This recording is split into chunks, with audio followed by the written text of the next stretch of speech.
तीन सासों की एक बहू।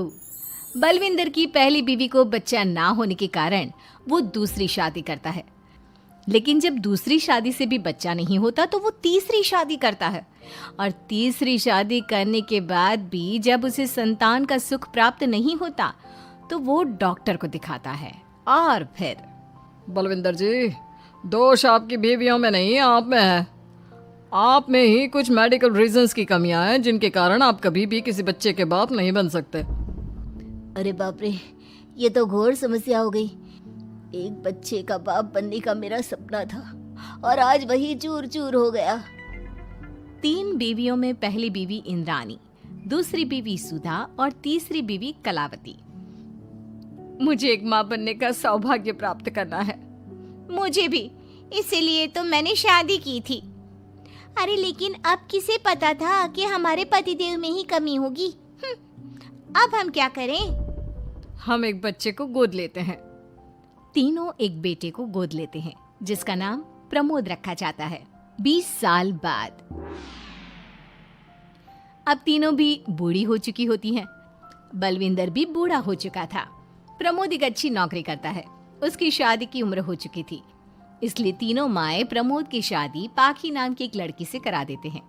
शादी के बाद बहू पाखी की पहली रसोई की रस्म की बारी आती है। मेरी प्रिय तीन सासू माओ, आज मेरी पहली रसोई है। बताइए क्या बनाऊं? क्या पसंद है आप तीनों को? बहू तू ना कढ़ाई पनीर, सूजी का हलवा और पुदीने की चटनी बना दे। अरे नहीं नहीं, ये क्या पसंद है? अरे पाखी बहू, तू छोले भटूरे, सरसों दा साग और मक्के दी रोटी बना और पंजाबी लस्सी भी बना दे। ओफो, सच में मेरी सौतन हो, खाने के मामले में तुम्हारा टेस्ट और चॉइस दोनों भी बकवास है।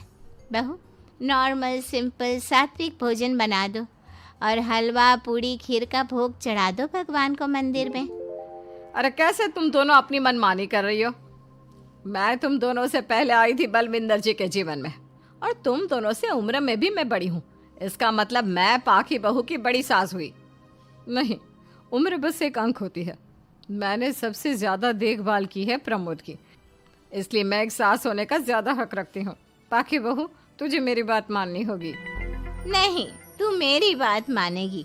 जो मैंने कहा है वही तू करेगी। नहीं, मेरी बात मानेगी वो। नहीं मेरी। तीनों सास आपस में चिल्लाने लगती है और फिर वहां पर बलविंदर और प्रमोद आ जाते हैं। अरे ये क्या बिल्लियों की तरह लड़ रही हो तुम तीनों सास? बाकी बहू को घर में आए पूरे 24 घंटे भी नहीं बीते हैं। बाकी तुम एक काम करो, तीनों माओं की कही गई डिशेस में से हर एक की 50-50% डिशेस बना दो। लेकिन बस, अब प्रमोद ने कह दिया सो कह दिया। तुम तीनों अब झगड़ना और बहस करना बंद कर दो।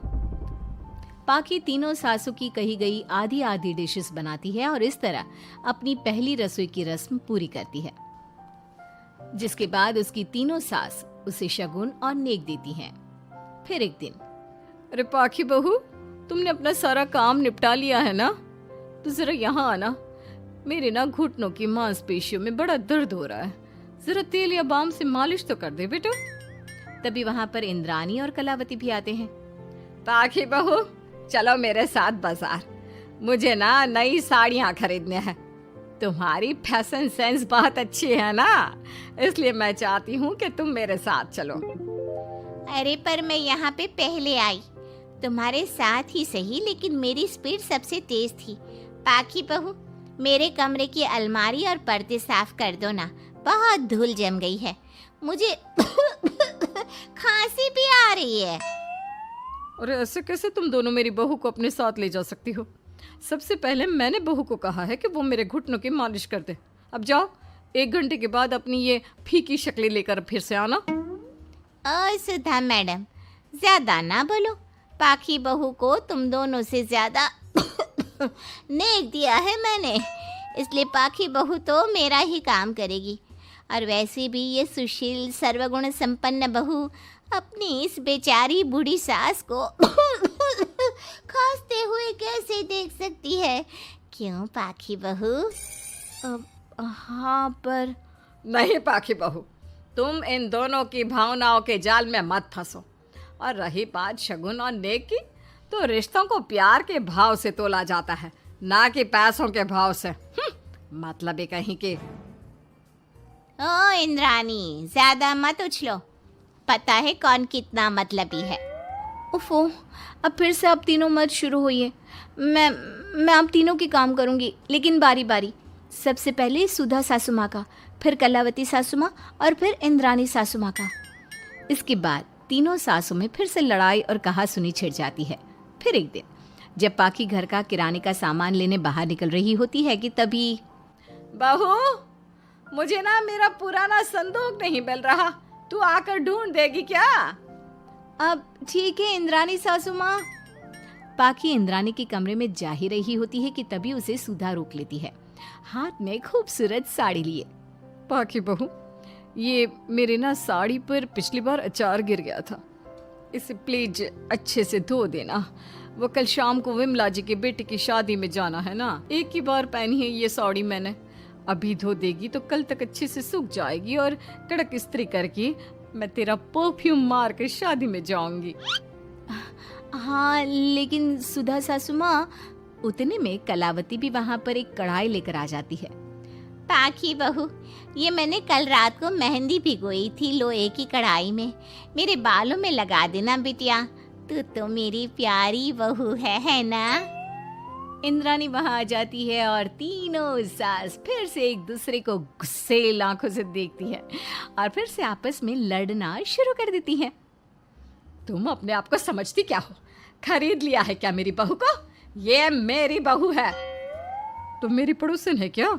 ये मेरी भी बहू है और मेरा भी इस पर उतना ही हक है जितना कि तुम्हारा। तुमने खरीद नहीं लिया है ना, तो ये मेरी है, सिर्फ मेरी, इकलौती बहू मेरी पाखी, मेरा ही काम करेगी। क्यों पाखी? नहीं नहीं, ये मेरा काम करेगी। पहले मैंने आवाज लगाई थी। तुम दोनों तो ऐसी बहू पाने के लायक भी नहीं हो। हट जाओ तुम दोनों और खुले मैदान में जाकर एक दूसरे से लड़ो और नोचो एक दूसरे को। लेकिन पाखी बहू तो सिर्फ मेरी ही सुनेगी और मेरे ही आदेशों का पालन भी करेगी। तीनों सासों के बढ़ते झगड़े को देख पाखी अपना आपा खो देती है और जोर से चिल्ला पड़ती है, बस बहुत हुई आप तीनों की तू मैं। अरे रोज ना ड्रामा लगाती रहती हो, 50 साल की बूढ़ी औरतें हो गई हो, फिर भी बच्चों की तरह लड़ती रहती हो। अब बस बहुत हुआ।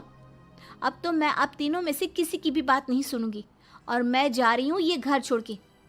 अब मुझ में और सहन शक्ति नहीं बची, मैं चली। अब लड़ो झगड़ो, एक दूसरे को मारो पीटो नोचो, जो करना है करो। पाखी अपना सूटकेस लेकर घर से बाहर निकलने लगती है।